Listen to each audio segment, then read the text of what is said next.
नमस्कार. शंखनाद न्यूज चॅनलच्या या विशेष वृत्त विश्लेषणाच्या कार्यक्रमात मी सुनील कुहीकर आपलं सगळ्यांचं स्वागत.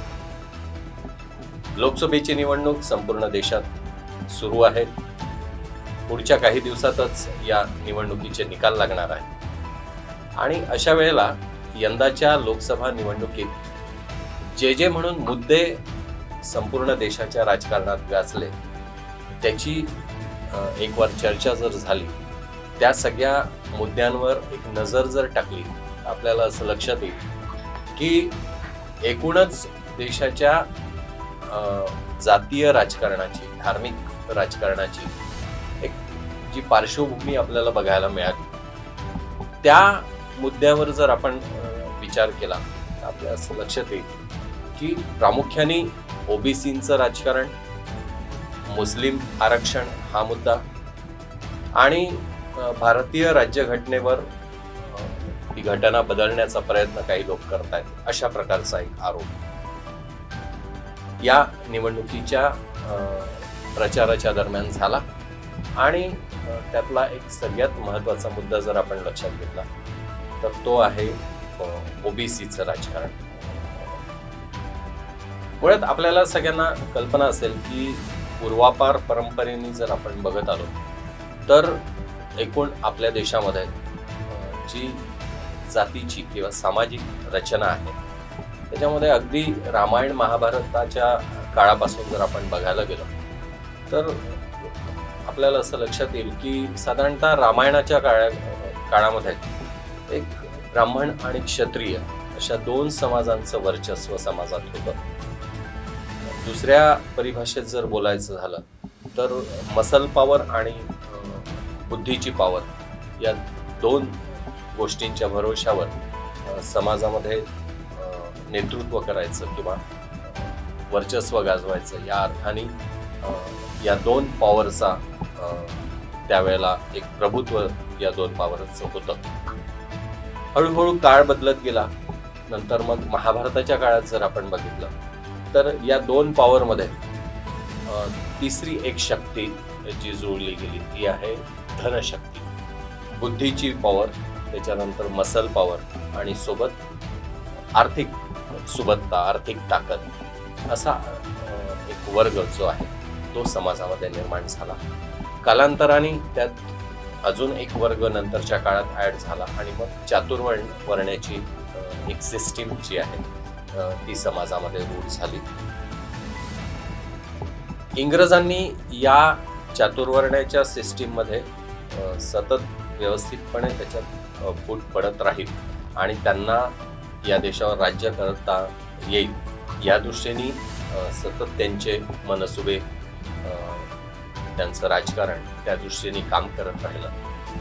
आणि नंतर स्वतंत्र भारतामध्ये जेव्हा पंडित जवाहरलाल नेहरूंचा कार्यकाळ पंतप्रधान म्हणून या देशामध्ये सुरू झाला, त्याच्यानंतर प्रामुख्याने या समाजातला एक सवर्ण वर्ग, नेहरूजी तर स्वतःच्या नावामागे व्यवस्थितपणे पंडित ही उपाधी लावायचे.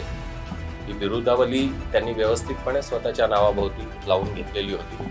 एरवी ते कम्युनिस्ट म्हणून असायचे, सोशलिस्ट म्हणून ते स्वतःची प्रतिमा निर्माण करण्याचा त्यांचा प्रयत्न असायचा. पण म्हणजे आंतरराष्ट्रीय पातळीवर काम करत असताना एक लिबरल इमेज त्यांनी स्वतःची निर्माण केली होती. पण भारताचं राजकारण करत असताना पंडित हा शब्द नावामागे वापरला जाईल, आवर्जून वापरला जाईल याची काळजी ते अवश्य घ्यायची. कारण त्या शब्दाची महती भारताच्या राजकारणामध्ये किती उपयुक्त आहे हे त्यांना भारताच्या राजकारणात काम करत असताना व्यवस्थितपणे माहिती होती.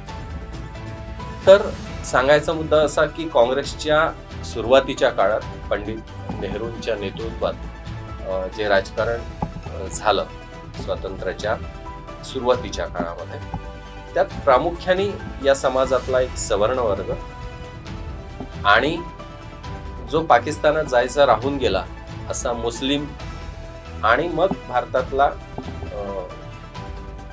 चातुर्वर्णातला सगळ्यात खालचा वर्ग तेव्हाच्या दृष्टीने असा, पण नेतृत्वहीन, ज्याला एक तगडं नेतृत्व असलं पाहिजे, तर तसं नेतृत्व नसलेला समाज. आपल्याला कल्पना आहे की बाबासाहेबांना मंत्रिमंडळात जरी स्थान दिलं गेलं, बाबासाहेब आंबेडकरांना, तरी ते निवडणुकीत पराभूत होतील याची व्यवस्था काँग्रेसने व्यवस्थितपणे केलेली होती. त्याच्यामुळे बाबासाहेब राहतील पण समाजाचं नेतृत्व त्यांच्याकडे राहणार नाही या दृष्टीने व्यवस्था करून, किंवा राजकीय दृष्टीने त्यांच्याकडे ताकद राहणार नाही याची व्यवस्थित व्यवस्था करून काँग्रेसने राजकारण केलं.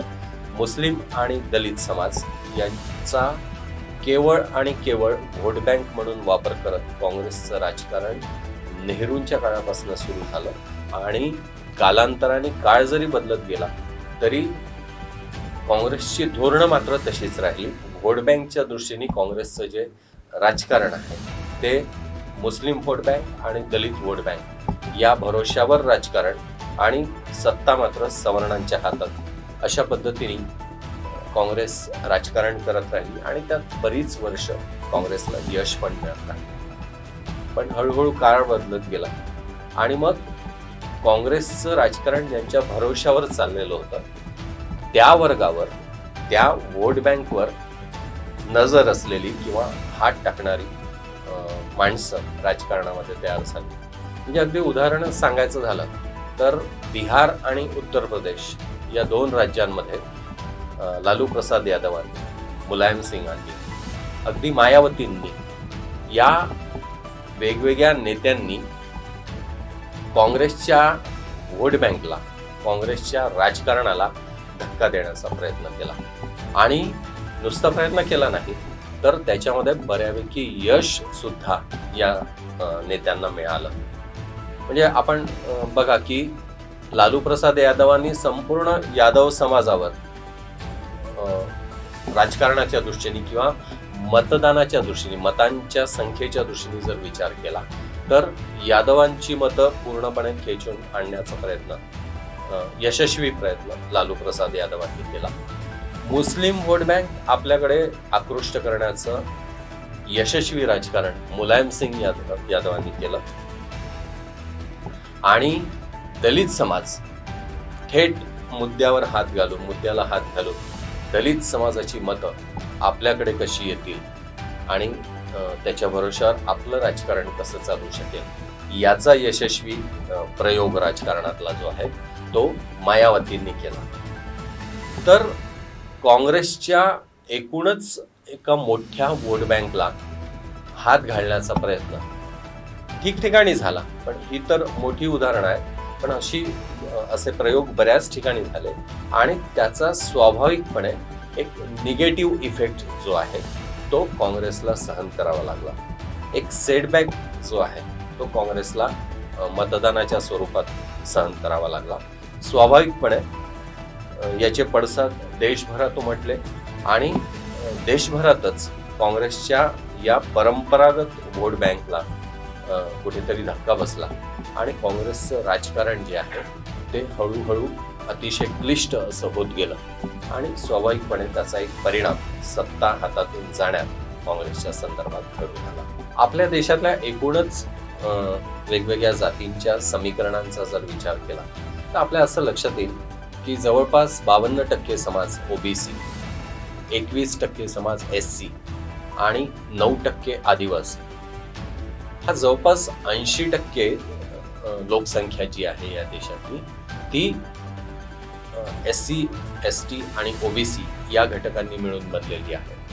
उरलेला 20% समाज हा सवर्ण समाज असा मिळून असं इथलं जाती आणि धर्मांचं समीकरण असताना समाजातल्या सगळ्यात मोठा वर्ग जो आहे तो ओबीसी, तर त्याला सोबत घेऊन, उर्वरित संपूर्ण समाजाला सोबत घेऊन केवळ राजकारण नाही तर समाजकारण पण कसं करता येईल याचा प्रयत्न होण्याची गरज होती. आणि व्होट बँकेच्या राजकारणामध्ये हे घटक बाकीचे सगळे दुर्लक्षित राहिले आणि फक्त राजकारण, फक्त मतांवर डोळा ठेवून केलेलं काम, मतांवर डोळा ठेवून आखलेल्या योजना या पार्श्वभूमीवर कुठेतरी मतांच्या पलीकडे जाऊन, मतांच्या राजकारणाच्या बाहेर जाऊन कुठेतरी एक एकूण सामाजिक विकास, एकूण सामाजिक परिवर्तन घडवण्याच्या दृष्टीने जो एक विचार व्हायला पाहिजे होता तो फारसा झालेला दिसत नाही. फार राजकीय क्षेत्रातल्या लोकांनी तर त्याचा फार विचार पण केलेला दिसत नाही.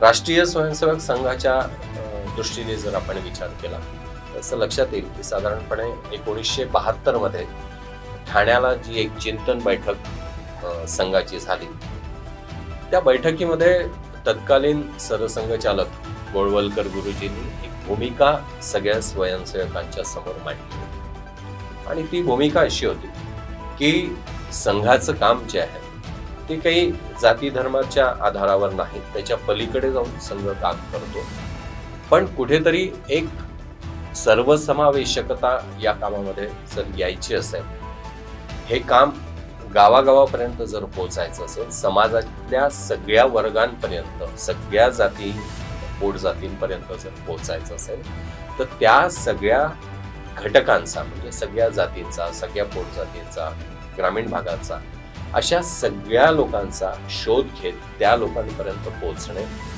त्या समाजातले कार्यकर्ते संघाशी जोडणे, त्यांना कार्यकर्ता म्हणून तयार करणे, विकसित करणे आणि मग त्याच्यातून एक सर्वसमावेशक असं स्वरूप संघाच्या कामाला देणे, हे जर करायचं असेल तर मग या सगळ्यांचा समावेश, या सगळ्यांचा सहभाग संघाच्या कामामध्ये झाला पाहिजे, या दृष्टीने काम केलं पाहिजे पुढच्या काळामध्ये. ही एक कामाची दिशा गोळवलकर गुरुजींनी त्या चिंतन बैठकीत दिली आणि नंतरच्या काळात त्या दृष्टीने काम देखील झालं आणि त्याचे स्वाभाविक परिणाम सगळ्या क्षेत्रामध्ये, विशेषतः त्याचा लाभ नंतरच्या काळात भाजपाला राजकीय क्षेत्रात झाला असं आपण म्हणू शकतो. कारण नंतरच्या काळामध्ये आपण जर बघितलं तर एकीकाळी भाजपाची म्हणा किंवा संघाची पण म्हणा एक हेटाळणी व्हायची की समाजातल्या एका वर्गाचं हे संघटन आहे, समाजातल्या काही मोजक्या लोकांचा हा राजकीय पक्ष आहे असं म्हणून चिडवलं जायचं. पण हळूहळू या संघटनांमध्ये सुद्धा किंवा भाजपासारख्या राजकीय पक्षामध्ये सुद्धा सवर्णांच्या पलीकडे जो ओबीसी, एससी, एसटी या घटकातल्या लोकांची जोड या राजकीय पक्षाला मिळत गेली, त्याचे स्वाभाविक परिणाम म्हणून या पक्षाची ताकद वाढण्यामध्ये झाला आणि हळूहळू भाजपाचं जे राजकारण आहे हे सुद्धा ओबीसी केंद्रित किंवा बाकीच्या घटकांना सहभागी करून घेत एक सर्वसमावेशक असं स्वरूप भारतीय जनता पक्षाला सुद्धा मिळायला लागलं. म्हणजे आपण जर बघितलं की अटल बिहारी वाजपेयी हे गेल्या म्हणजे 2004 पर्यंत त्यांचा कार्यकाळ जर आपण धरला, एक सवर्ण समाजातलं एक नेतृत्व ज्यांनी पंतप्रधानपदी काम केलं, त्याच्यानंतर मात्र एक ओबीसींचा कार्यकाळ सुरू झाला असं आपल्याला जाणवेल आणि पुढच्या काळामध्ये तर महिलांचं आरक्षण सुद्धा आता जाहीर झालं आहे. ते प्रत्यक्ष अंमलात 2029 नंतर येईल, कारण अजून पुढचं सेन्सेक्स यायचं आहे, जनगणना होईल, त्याच्यानंतर जी महिलांची संख्या समाजामध्ये निर्धारित होईल, त्याच्यानंतर हे महिलांचं आरक्षण लागू होणार आहे. त्याच्यानंतर एक महिलांचा सहभाग सुद्धा मोठ्या प्रमाणात वाढलेला आपल्याला समाजाच्या सगळ्या क्षेत्रामध्ये आणि विशेषतः राजकीय क्षेत्रामध्ये दिसणार आहे. पण तोपर्यंतचा जो काळ आहे जो मागे सुरू झाला आणि पुढे जाणार आहे पुढच्या काळामध्ये, तो प्रामुख्याने ओबीसी केंद्रित मागासवर्गीय समाजावर आधारित असा हा राजकारणाचा जो केंद्रबिंदू आहे तो असलेला आपल्याला दिसतो. ओबीसीच्या मुद्द्यावर राजकारण तर सगळेच करण्याचा प्रयत्न करत आहेत, कारण शेवटी एकूण समाजातला 52% समाज जर एखादा घटक असेल तर त्याची दखल न घेऊन चालेल कसं. त्याच्यामुळे ओबीसींवरचा अन्याय, ओबीसींचे प्रश्न या मुद्द्यावर तर सगळेच राजकीय पक्ष बोलतात आहे, पण प्रत्यक्षात काम त्या संदर्भातलं होणं हे फार कमी लोक करत आहेत. त्याच्यामुळे ओबीसीच्या मुद्द्यावर राजकारण होणं स्वाभाविक आहे असं आपण मानलं पाहिजे. पंतप्रधानांनी नुकतीच एक जी भूमिका अलीकडच्या काळामध्ये मांडली आहे त्याच्यामध्ये त्यांनी जाती धर्माच्या पलीकडे जाऊन एक 4 वर्गांची घोषणा केली. त्याच्यामध्ये महिला आहेत, युवक आहेत, शेतकरी आहे, आणि गरीब वर्ग समाजातला. तर महिला, युवक, शेतकरी आणि गरीब या वर्गांसाठी काम करण्याची जी भूमिका आहे ही पंतप्रधानांनी मांडली आहे. आणि मग तो कुठल्याही जाती धर्माचा असेल, पण तो जर शेतकरी असेल, तो जर युवक असेल, तो जर गरीब असेल किंवा ती जर महिला असेल तर तिच्या उत्थानासाठी काम केलं पाहिजे. आणि पुढची जी कामाची दिशा त्यांनी जाहीर केली आहे की या वर्गांच्या उत्थानासाठी. शेवटी आता या वर्गाचं उत्थान होणार म्हणजे काय होणार, तर सामाजिक, आर्थिक, शैक्षणिक, सामाजिक दृष्टीने अशा सगळ्या दृष्टीने, सामाजिक उत्थानाच्या दृष्टीने, एक लिव्हिंग स्टँडर्ड ऑफ लिव्हिंग जे आहे ते वाढवण्याच्या दृष्टीने जर सरकार काम करणार असेल पुढच्या काळामध्ये तर हे 4 घटकांसाठी करणार. हे करत असतानाच पंतप्रधानांनी भारतीय राज्यघटनेत नमूद असलेल्या एका तरतुदीचा उल्लेख करत हे संपूर्ण राजकारण मागच्या निवडणुकीच्या काळातलं ढवळून काढलेलं आपल्याला दिसेल. ते आहे मुस्लिमांना आरक्षण नाकारण्याचं. आपल्या भारतीय राज्यघटनेमध्ये प्रामुख्याने ही गोष्ट याची नोंद आहे की या समाजातलं आरक्षण जे आहे हे धर्माच्या आधारावर दिलं जाणार नाही. ते समाजातल्या ज्या मागासलेल्या जाती आहेत त्यांच्या उत्थानासाठीच फक्त आरक्षण वापरलं जाईल. ते धर्माच्या आधारावर दिलं जाणार नाही. त्याच्यामुळे दुसरीकडे काँग्रेसची बाजू मांडते आहे की मुस्लिमांना आरक्षण देण्याची. तर मग काँग्रेस घटनेविरुद्ध बोलताय का? या मुद्द्यावरच हे राजकारण जे आहे मागच्या लोकसभा निवडणुकीच्या काळातलं हे केंद्रित राहिलेलं आहे. हा मुसलमानांना विरोध आहे असं नाही, पण मुळातच भारतीय राज्यघटनेतली जी तरतूद आहे त्याच्या विरोधात जाऊन काँग्रेस काहीतरी वेगळं बोलताय. मग घटनेत बदल करून आणत त्यांना हे आरक्षण द्यावं लागेल, अन्यथा ते कोर्टातही टिकणार नाही आणि ते कुठेही घटनेच्या दृष्टीने संयुक्तिक राहणार नाही. या पार्श्वभूमीवर या 4 घटकांचा म्हणजे महिला, युवक आणि शेतकरी आणि गरीब या 4 घटकांचा त्यांना समाजाच्या आटपार आणणे, समाजातल्या इतर प्रगत घटकांच्या तुलनेत यांचा विकास घडवून आणणे, त्यांना त्यांची प्रगती कशी होईल याच्या दृष्टीने काम करणे, योजना आखणे आणि त्यांच्यासाठी काही कार्यक्रम करणे, घडवून आणणे, या दृष्टीने जर पुढची वाटचाल या देशाची राहिली तर एक वेगळ्या प्रकारचा समाज, एक वेगळ्या प्रकारचा देश निर्माण झालेला आपल्याला पुढच्या काळामध्ये जगाच्या पार्श्वभूमीवर, जगाच्या पाठीवर बघायला मिळणार आहे. बघूया पुढच्या काळात काय. नमस्कार. सर्व प्रकारच्या पाळीव प्राण्यांसाठी अत्यंत गुणकारी इनोटॉक्स पौष्टिक आहार. नैसर्गिक वापरा, केमिकल टाळा. इनोटॉक्ससह रोगराईस आळा घाला. पशुखाद्य टेक्नॉलॉजिकल ऑडिटिव्ह उत्पादनासाठी महाराष्ट्रातील सर्व जिल्हे व तालुक्यात डीलर्स नेमणे आहे. अधिक माहितीसाठी संपर्क करा 8446662542 738777557.